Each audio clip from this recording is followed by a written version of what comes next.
Hello, Candace. Not you again. Me again. Remember our last oil change? Your boyfriend said he knew a guy who knew a guy. None of those guys knew what they were doing, including you, Todd. Silence your oil change anxiety at Valvoline Instant Oil Change, where you can watch our experts change your oil right from your car. Thanks for coming in. And finish in about 15 minutes. Valvoline. Service you can see, experts you can trust. I'm Mallory Hartley. That's Greg Powers, and it's This Week in Cruton.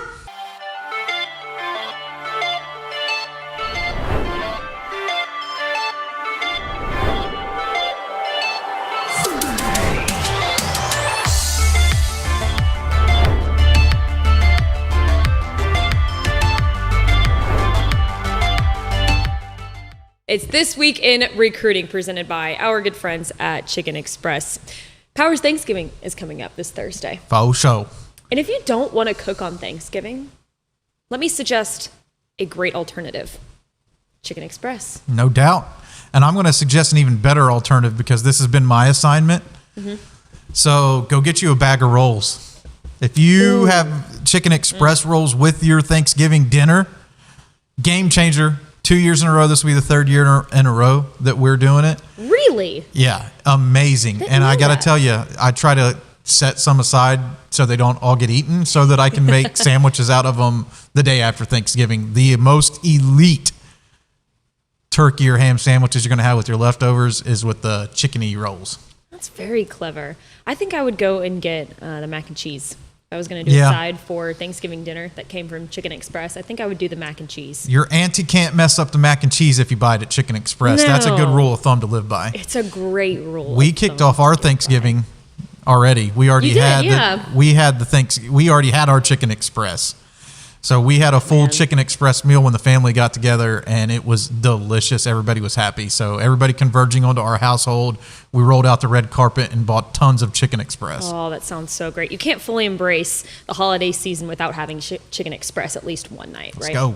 I totally agree. We always appreciate them being the sponsor of our favorite segment, This Week in Recruiting. Shall we go and get started? We got a big week this week. Before we hit on our prospects that we want to talk about today, the three main prospects, there's a couple of notable notes that we want to hit on. News season. It's Flipmas season. Merry Flipmas season. Yeah, Merry Flipmas. Merry Flipmas. I know Didn't it's even make it to Thanksgiving. Christmas came early. Yeah. I know. Christmas came early. For us recruiting nerds, Christmas came early.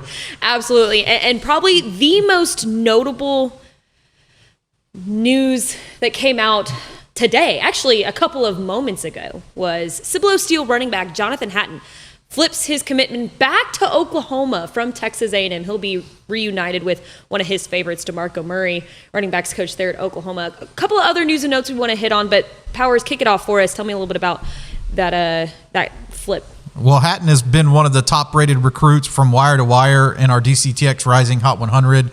He's always been a four-star. He's a guy that has been the heart and soul of the Steel offense. They're the reason why he's the reason why they're still a state championship contender this season because they lost Jalen Cooper, Chad Warner, etc., Royal Capel, all off of last year's team. And why that team has continued to be so epic is because Hatton has just been able to move those chains, pick up long runs. And I know that people in Norman have to have a huge smile on their face because they were plenty bummed whenever Hatton decommitted and flipped to Texas A&M.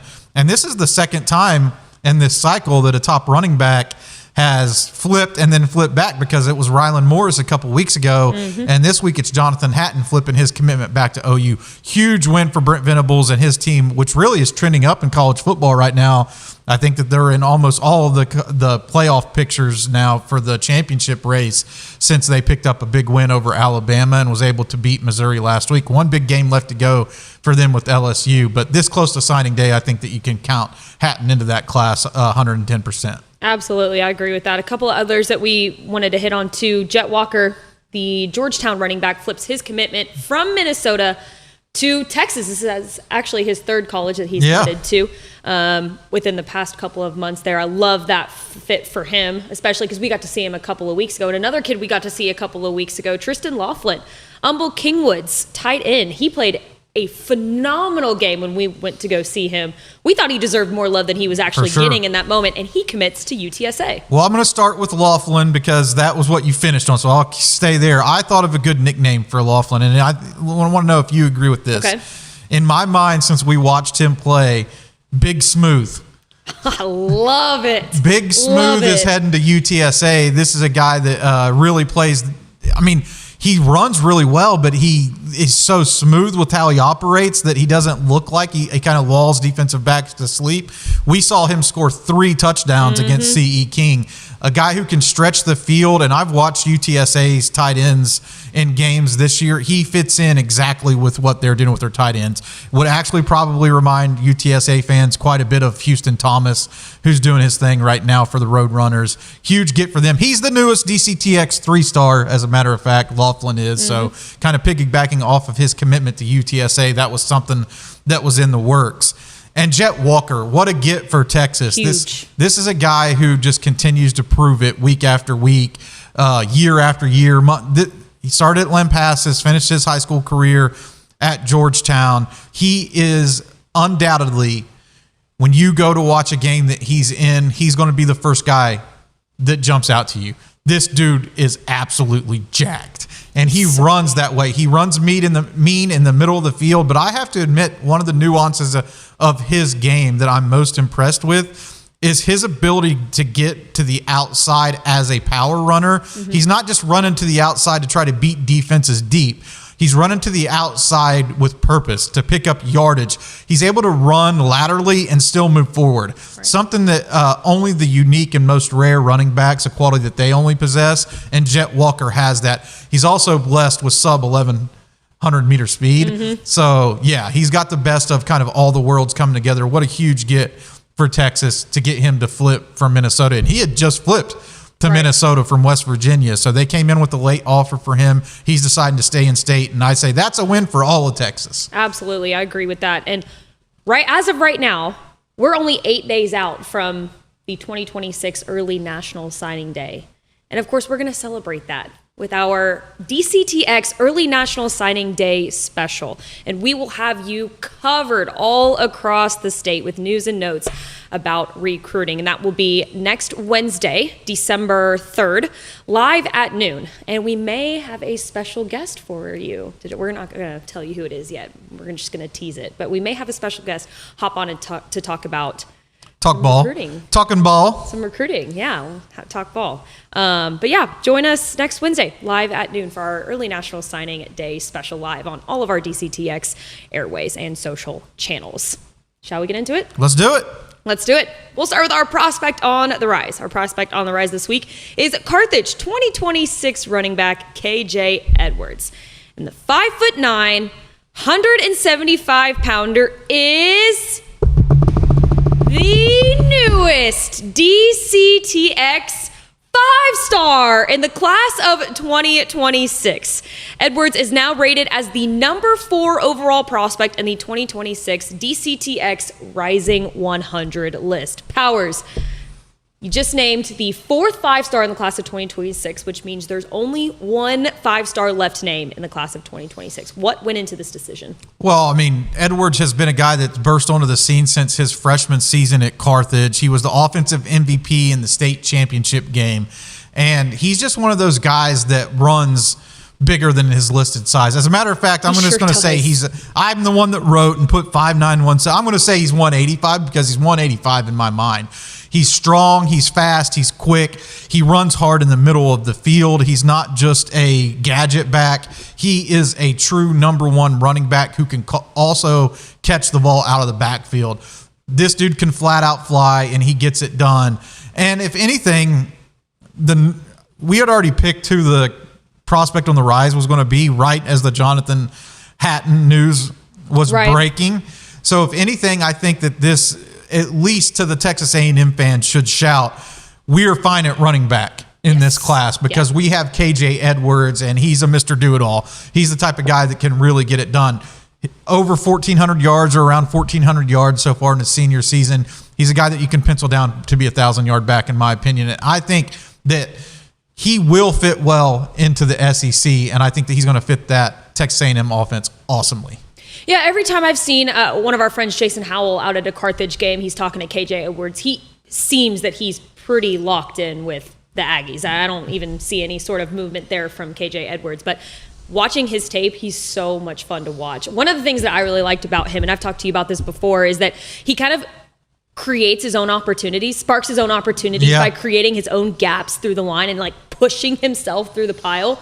And I really respect that out of a running back. I think that is super fun to watch. I think people will look at Carthage's offense and say, they get it done through scheme and all that, but really they ride KJ Edwards a lot. And if they're going to win another state championship, I think that he's going to have another monster game for them to be able to pull that off. The playoff road continues to get tougher down the stretch. As a matter of fact, I'll be out to watch Texarkana Pleasant Grove take on Carthage this week, so we'll get to see our newly minted 5-star in action against what I would consider a very tough defense in Pleasant Grove that has Keydred Smith standing on the other sideline. So that's going to be a very tough test for KJ Edwards, but he's continued to pass these tests. And I try to think of a really good comparison. If I had to pick a comparison for him, it's Jahmyr Gibbs. And you're going to probably be really happy about that comparison this week since Jahmyr Gibbs is on your fantasy team and he popped off for 55 points this week. So love that But that's my NFL comparison for KJ Edwards. Edwards is the Jahmyr Gibbs of Texas high school football. Man, I love that. That's like, you just made my day by saying that comparison. I love it. They run very similarly. They do. They really do. I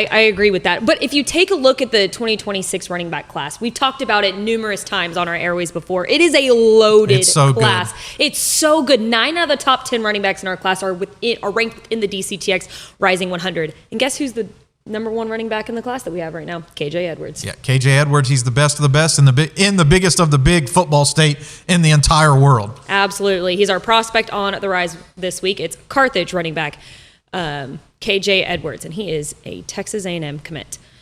We'll move on to our commit of the week. Our commit of the week is Iowa Colony 2026 wide receiver Jayden Warren. The 6', 295-pounder flipped his commitment from Houston to Texas A&M after being on campus for the Aggies' insane comeback win versus South Carolina last week. He's racked up a ton of accolades in his varsity campaign, including a chance to play in the 2026 Navy All-American Bowl coming up. And we had a chance to go down to watch Iowa Colony in person in their district opener against Richmond Randall, and we got to see Jayden Warren in person. And one of the things that stood out to me almost immediately after watching a couple of the first snaps in that game with Iowa Colony is that his elite speed. Yeah, no doubt about it. He's a 10-1, 10-2, 100-meter guy. He's been at the UIL state track championships every year I've been there, so I've always seen Jayden Warren. Iowa Colony does a good job developing speed, but he's massive. Yeah. He is full grown right now. He looks like a college wide receiver playing in high school. Big arms, huge catch radius. He could be a clear number 1 option in Mike Elko's offense moving forward. And I know it's a dynamic game now and they shift guys around and move them, but Jayden Warren just kind of oozes number 1 wide receiver potential because of that speed. He's got pretty good hands, but I love his ability to play over the top of defensive backs, but also you can get him the ball underneath and let him cook. This is a huge recruiting win because I thought Warren was locked in with Houston. They took a late shot at him, got him on campus, had a great atmosphere. A lot of the other top recruits were on campus at that time to help woo him into the fold. And I think that this class just got significantly better. I know it's a little bit of a Texas A&M recruiting notebook today with Edwards already being in the can as one of the guys we plan to be naming a 5-star. We just didn't know about this Jayden Warren news, but there has to be plenty of Aggies fans with huge smiles on their face because the 1-2 punch of KJ Edwards and Jayden Warren moving forward, it's going to be pretty lethal. I think so too. I saw an article about Jayden Warren, and he explained why he chose Texas A&M, and I really like it. I wanted to read it. He said, Texas A&M is getting a humble and hardworking person, and also a winner, and nothing less of a winner. Yeah, Jayden Warren. I love that. Jayden Warren's awesome. I also think the opportunity to compete in the SEC was a huge draw for Jayden Warren because he plays in one of the toughest districts in Texas high school football, and he's used to that iron sharpens iron mentality and not taking away anything from the Big 12. There are plenty of good teams in the Big 12. As a matter of fact, this year Texas Tech is in the national championship race from the Big 12. it's a great conference, but I think that he saw what the SEC brings, and that was something that was alluring to him specifically. I absolutely agree. He's our commit of the week. It's Iowa Colony 2026 wide receiver Jayden Warren as he flips his commitment from Houston to Texas A&M. Let's round it out with our Underclassman of the week. Our Underclassman of the week is Humble Summer Creek 2027 wide receiver, Benny Easter Jr., the 6'2", 190-pounder committed to Texas Tech this week over offers from Houston, Kansas, Oklahoma State, and more. He went off in their playoff game last week against a very good Manville team. I don't want to take anything away. Summer Creek is a very good football team. They also played a great football team in Manville last week, absolutely dominating on both sides of the ball in that game. And Benny Easter went off for 250 yards, 6 catches for 250 yards and 5 touchdowns. You have to say it again. You have to say that again. If you do the math, okay, 6 catches for 250 yards and 5 touchdowns. Wow. So 5 out of those 6 catches were touchdown plays. Also averaging well over 30 yards per catch against Manville. That is quite an accomplishment. I'm going to tip my cap to the Texas Tech coaching staff because once again they're ahead of the game on some of these top guys, especially top underclassmen, because Benny Easter's offer list has not popped off in the way that it should have yet. And based off of this last game, and I watched his highlights from this game, this dude can flat out fly. He's big, just like we were kind of talking about with Jayden Warren. He's big, strong, has a chance that he could develop to be a number 1 option. But I like his ability to be outside in, inside out. I think Jayden Warren is the perfect outside wide receiver fit for me, whereas I think Benny Easter can flex inside and do some stuff. He really does a lot of stuff underneath, taking passes in the screen game and making huge touchdown runs. You don't average that type of yardage in one game unless you can pick up yak, and that's exactly what he does. He gets run after the catch. That dude can rack it up. Absolutely. 1,246 yards and 19 touchdowns so far on the season, and he's only a junior. So his varsity campaign is, I feel like, kind of just getting started, and Texas Tech fans should be really excited. They've got Katy this week. Humble Summer Creek has Katy this week, which I'm really interested in because it's also just very 2 different style of offense. I agree. It'll be just a really fun, game to watch in general, but it will be a big test, I feel like, for Humble Summer Creek and the receiving corps. No doubt about it, because I was the only one that picked Summer Creek to win the state championship, and everybody else picked South Lake Carroll. And I definitely think that South Lake Carroll could win the state championship. But the reason that I picked Summer Creek is because they have the defense and they have been developing Easter and Spinks to Easter combo, quarterback to wide receiver there.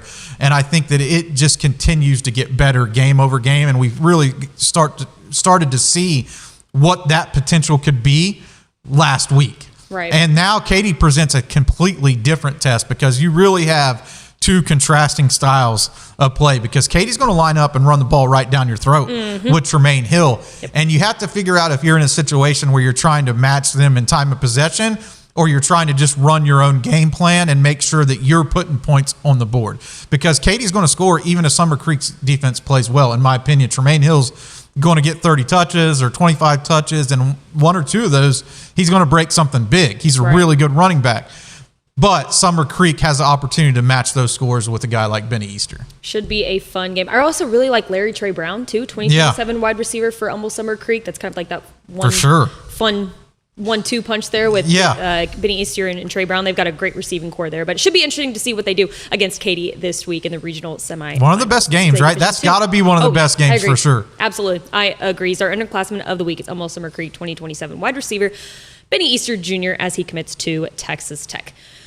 Wow, what an episode. Yeah. Thanksgiving special, I like to call it. Well, I mean, you're saying you're 10, 11, 9 days out from National Signing Day.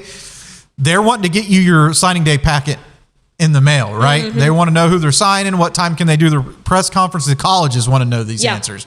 So they're trying to line up everything and make sure it falls into place now. So you're going to see recruiting news coming out hot and heavy over the next 48 to 96 hours. And then also teams are in the playoffs or getting eliminated from the playoffs, trying to decide when they are going to announce whatever news they have in their bag, right? Like I've been sitting on this, I've been knowing for a while. Yep. But our team is trying to concentrate on the playoffs. And even like with Hatton, you probably got it like they have the expectations they're going to win every game. Right. So he can't wait until National Signing Day to announce his commitment. You go ahead and get it out of the way now so they can concentrate on the Lake Travis game. It's funny that you say that because a lot of the prospects that I've talked to after games, you try and ask them, who do you like? Who you been keeping your eye on? And they're like, I'm just focusing on Texas high school football right now. And it's like, I understand that. But now this is the kind of the time that those decisions have to be made. And, teams are dropping out of the playoffs. And so it's going to be, like you said, a busy next 48 hours, I'm sure. The recruiting nitty gritty. The recruiting nitty gritty. And of course, we will have you covered on texasfootball.com/recruiting in our early National Signing Day special, which will happen next Wednesday,